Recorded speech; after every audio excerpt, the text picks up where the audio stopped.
Bom, galera, tudo bem? Vai dar sequência aqui. Hoje a gente vai falar sobre o licenciamento ambiental, né? Como é que funciona a parte do licenciamento ambiental para a gente poder estar adquirindo o licenciamento para poder estar trabalhando, né? Tanto construindo, como ter a licença de funcionamento de uma granja de suínos. Então, a atividade de suinocultura, ela é considerada pelos órgãos ambientais como sendo uma atividade potencialmente causadora de degradação ambiental.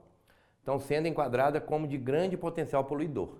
Então, por isso, toda vez que a gente vai trabalhar, vai ser chamado para dar uma assistência na montagem de uma granja de suinocultura, né? O produtor nos chama, a gente tem que trabalhar com licenciamento ambiental, tem que ser feito um planejamento, a gente tem que procurar o órgão responsável daquela região, que é o órgão fiscalizador. No caso aqui em Minas Gerais, a gente trabalha com o IMA, né? Então, o IMA lá tem umas normas que ele determina para a gente que a gente tem que seguir para poder estar tendo a liberação, tanto para construir, como depois a liberação de autorização de funcionamento. Então a gente precisa estar ciente disso. Então, primeiramente, a gente tem que classificar o porte do empreendimento. Então, o porte dos empreendimentos de suinocultura, ele é classificado de acordo com o sistema de produção. Então, eu tenho aqui, ó, produção de leitões. Eu tenho número de matrizes. Até 50 matrizes, dando um total até de 300 animais, é considerado porte mínimo. De 51 a 100 matrizes com porte de 600 animais, é pequeno. De 101 a 300, vai dar porte médio. De 301 a 500 matrizes, porte grande. E acima de 500, né, com mais ou menos mais de 3.000 animais, excepcional.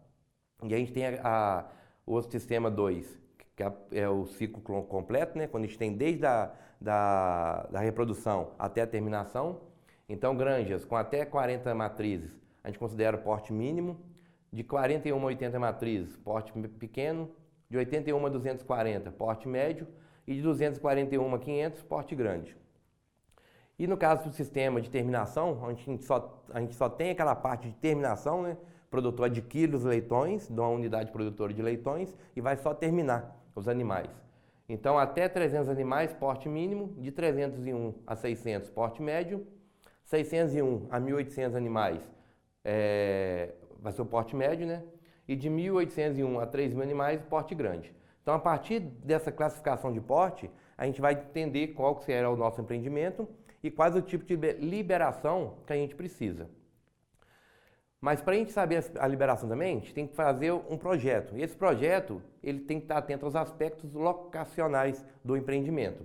Então, as construções de pocilgas, ou chiqueirões, sistema de tratamento ou armazenamento de dejetos, elas deverão situar-se no mínimo a 50 metros de nascentes, a 30 metros de rios que têm até 10 metros de largura, a 50 metros de rios que têm até 50 metros de largura, a 100 metros de rios que têm 200 metros de largura, a 200 metros daqueles rios que têm 600 metros de largura, e a 500 metros de rios que têm acima de 600 metros de largura. Então, para a gente poder estar construindo, né, a granja, a gente vai ter que respeitar essas distâncias mínimas aqui que é nos pedida, exigida, né, pelo órgão fiscalizador. As áreas de criatório também, de armazenamento e de tratamento de dejetos, elas devem estar localizadas, no mínimo, nas distâncias e condições a seguir. A 50 metros das divisas de terrenos vizinhos, a 50 metros, a 12 metros de estradas principais, a 15 metros de estradas estaduais, a pelo menos 55 metros de estradas federais e 50 metros de distância mínima em relação à frente de estradas, exigida apenas em relação às áreas de disposição final dos dejetos. Então a gente também, além do local, perto do curso d'água, a gente também tem que seguir essas distâncias mínimas aqui entre vizinhos, entre outras propriedades e rodovias. Deverão estar localizadas de modo a não permitir a propagação de odores para cidades, núcleos populacionais e habitações mais próximas. A gente viu, né, que a gente tem algumas coisas que a gente pode usar para poder estar contendo isso, né, cinturão verde, tudo mais. Não será permitida a implantação de novos empreendimentos de suinocultura a montante de pontos de captação de água a fim para abastecimento público. Então, eu não posso ter granja de suinocultura acima de cursos d'água, onde eu vou ter captação para abastecimento público, então não é permitido. Os criatórios não podem se situar em áreas com afloramentos rochosos, formação de cascalho, em locais alagadiços e com afloramento de lençol freático, e terrenos excessivamente inclinados, também não podem. É proibida a criação de suínos em áreas urbanas, não pode também. E existem 4 modalidades de licenciamento ambiental, de acordo com o porte do empreendimento. Então, de acordo com o porte, quando eu tenho o porte mínimo, são aquela granja que tem um porte mínimo, muitas das vezes criação, às vezes até de subsistência, né?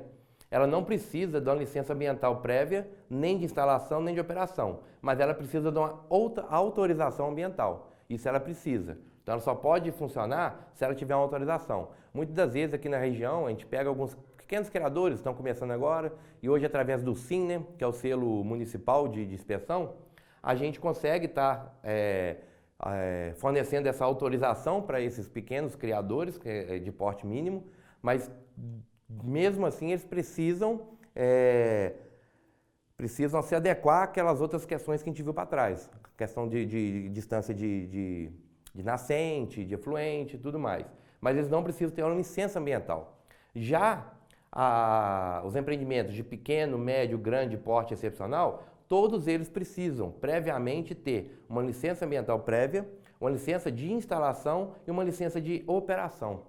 Então, todos esses outros, eles precisam ter essa licença ambiental e já não requer autorização, porque a partir do momento que eu tenho uma licença prévia, foi feito o estudo tudo, aí eu já consegui depois a minha licença de instalação e eu consegui minha licença de autorização, de operação, eu já não preciso da autorização ambiental, porque aqui esses 3 aqui já automaticamente já engloba essa autorização.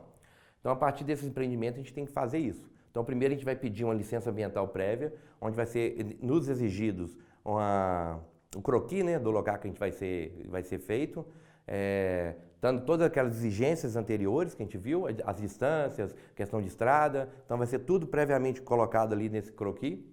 A partir do momento que o órgão fiscalizador deu essa liberação para a gente da licença prévia, a gente vai partir para a licença de instalação, então a gente vai ter a instalação.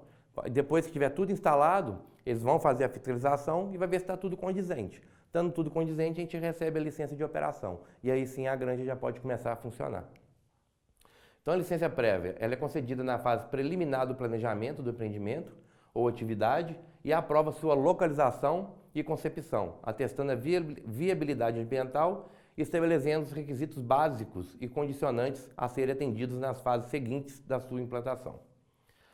Então, a licença de instalação ela é concedida antes de iniciar-se a implantação do empreendimento ou atividade e autoriza a instalação do empreendimento ou atividade de acordo com as especificações constantes dos planos, programas e projetos aprovados, incluindo as medidas de controle ambiental e demais condicionantes, da qual constitui motivo determinante.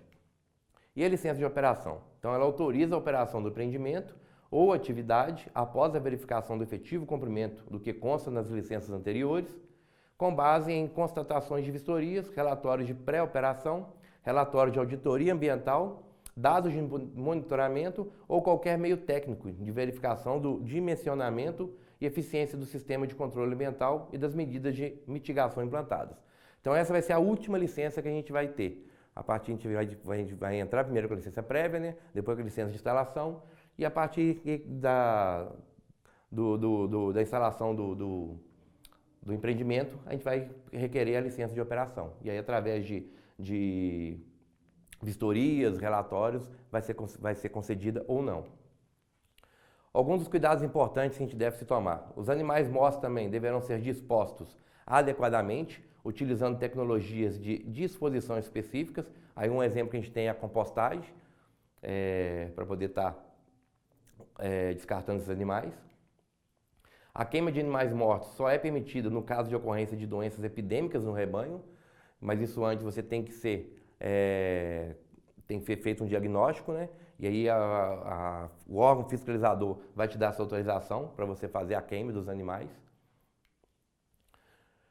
E mantenha constante vigilância sobre o sistema de tratamento e armazenamento de dejetos, com o intuito de evitar vazamentos e lançamentos em cursos d'água, causando poluição e estando assim passível de atuação por prática de crime ambiental. Então a gente tem que ter esse cuidado de estar sempre observando os nossos sistemas de armazenamento, né, e de tratamento dos dejetos, ver se eles estão sempre funcionando direitinho, se não vai ter nenhum vazamento, nenhum problema, e se eu também não estou tendo nenhum risco de poluição ambiental, porque isso pode gerar uma prática de crime ambiental e pode ser embargado o seu empreendimento e a multa também pode chegar a ser bem alta. Então essa aula a gente falamos sobre isso, né, sobre licença ambiental, e até a próxima aula.